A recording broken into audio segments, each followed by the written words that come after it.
우리 모두가 예비장애인이다라는 말 굉장히 싫어하거든요. 하는데 나이가 들고 생을 다할 때쯤이 되면 반드시 장애가 생겨요. 저희 딸이 태어나자마자 척추에 암이 발견이 돼서 항암 치료를 하고 난 다음에 후유증으로 휠체어를 타게 됐거든요.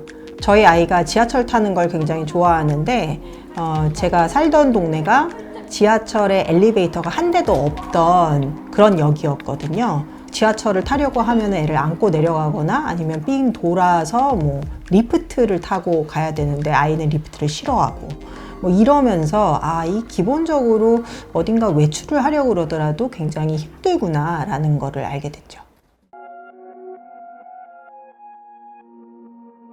아직도 그게 옛날에 비해서 많이 좋아지지 않았어? 라는 식으로 생각하시는 분들이 굉장히 많은 것 같아요. 신당역이 거기 2호선하고 6호선 이어지잖아요. 휠체어로 갈아타려면은 리프트를 3번을 타야 돼요. 그런데 거기에 역무원이 예를 들어서 한 분밖에 없다. 그러면은 그분이 이 사람 도와주는 동안에 다른 분이 계시면은 이분이 여기까지 이거 오는 동안에 기다리고 있어야 되는 거예요. 10분은 좋게 기다리고 있어야 되는 거거든요. 그래서 이제 신당역 같은 경우는 만약에 간다라고 하면은 차라리 바깥으로 나가야 엘리베이터를 타고 밖에 나가.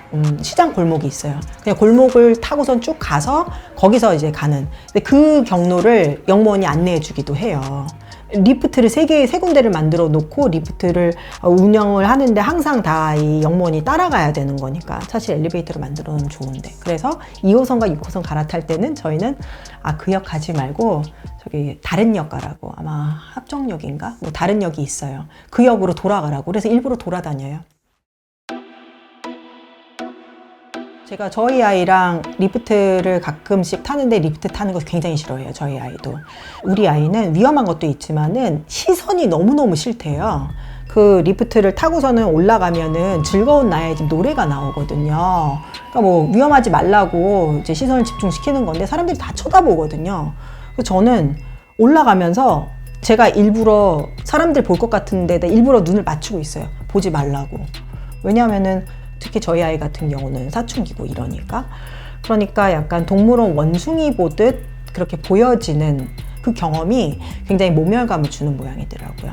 그리고 당연히 육중한 그 전동 휠체어의 경우에는 그거 자체가 그냥 물리적으로 위험하고, 실제로 그거 조작을 하려다가 떨어져 돌아가신 분도 2분, 3분 굉장히 많고요.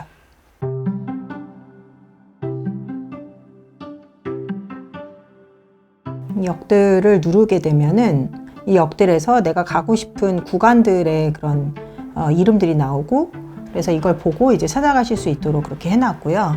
이거는 이제 궁지도라고 해가지고요. 서울의 궁을 초등학교에서 현장 체험학습으로 많이 가잖아요. 그런데 저희 아이가 어느 날 이런 현장 체험 학습을 안 가겠다고 얘기를 해서 제가 왜 안 갈 거냐고 물어봤죠. 그랬더니 자기는 친구들이랑 같이 가고 싶은데 가는 길을 친구들이랑 같이 가기가 힘들다는 거예요. 그래서 왜 같이 가기가 힘들어? 그랬더니 휠체어로 나갈 수 있는 출구들이 따로 되어 있고 먼저 출발을 해야 되기 때문에 친구들과 우르르 출발하지 못하고, 그리고 꼭 항상 선생님이라든지 다른 사람과 외롭게 떨어져서 가야 된다는 거예요. 그런데 잘 아시겠지만은 어릴 때 미술관이나 박물관, 궁 가고 싶은 사람이 어디 있어요. 그 가는 동안에 친구들과 얘기를 하면서 재미있게 놀면서 가는 게 중요한 거지. 그래서 그 경험을 같이 할 수 있게 하려면 어떻게 해야 될까라는 생각에서 이 지도를 만들게 됐고요. 이 지도는 지하철역 그 주변에 궁이 어느 지하철역 출구로 나가면은 가장 빠르고, 휠체어로는, 그리고 이제 궁 안에서도 휠체어로 가기가 좀 어려운 길들, 화장실 중에서도 좀 추천할 수 있을 만한 곳들을 표기를 해놓은 그런 지도입니다. 그 무이 지도의 가장 큰 특징은 뭐냐면은 비장애인 분들이 휠체어를 직접 타고 다니면서 장애인들과 비장애인들이 함께 만드는 지도라고 저는 이야기를 하고 있고요. 특히 휠체어에 앉는 경험이 완전 다른 경험이라고 말을 하거든요. 눈높이가 낮아지면서 불안감 같은 것, 그 다음에 내가 위축되는 느낌 같은 게 굉장히 많이 들고, 그리고 별로 선택지가 없다는 것들, 내가 다니는 데에 선택지가 없다는 것에 대해서 막막한 느낌들, 또 길이 평평할 것 같지만은 사실은 길이 이렇게 기울어져 있는 길들이 굉장히 많아요. 걸을 때는 전혀 느낄 수가 없는 것들. 그래서 그런 그 과정을 한 몇 시간 정도 겪고 나면은 왜 이동권이 필요한지를 그냥 몸으로 깨닫게 되시더라고요. 저희가 노원역에 갔을 때였는데요. 노원역은 이 4호선과 7호선 갈아타는 구간에 휠체어로 갈아타려면은 역 바깥으로 나가서 돌아가야 돼요. 그러니까 이제 카드 찍고 나가서. 그러니까 굉장히 긴 구간인데 거기 이제 같이 저희가 했던 리서처분 중에 장애인 리서처가 있으셨어요. 그래서 엘리베이터를 같이 타고 이제 바깥으로 이제 나갔죠. 그 길을 알아보러.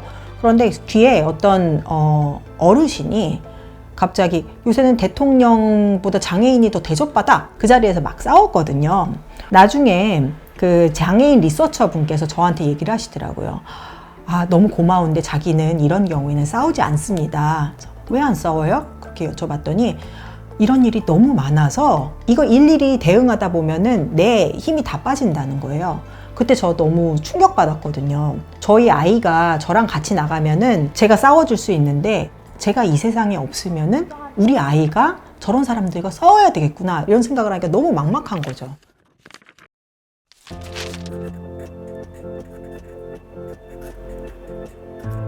이동권이라는 걸 내가 지금은 당장 내 주변에 아픈 사람도 없고 그 다음에 이제 보행이 불편한 사람도 없으니까 관심이 없을 수는 있겠지만 내가 어떤 불행을 겪을 수 있을지 모르잖아요. 그런데 그러니까 내가 불행을 당하더라도 예기치 않은 불행을 당하고 보행장애를 갖게 된다고 하더라도 사회에서 그거를 잘 받아들여 준다라는 게 있으면은 사회를 계속 신뢰를 하고 밖에 나가서 활동을 할 수가 있는 거죠. 그래서 사회에 대한 신뢰 차원에서도 제가 보기에는 이동권에 관심을 가지셔야 될 필요가 있는 거고요.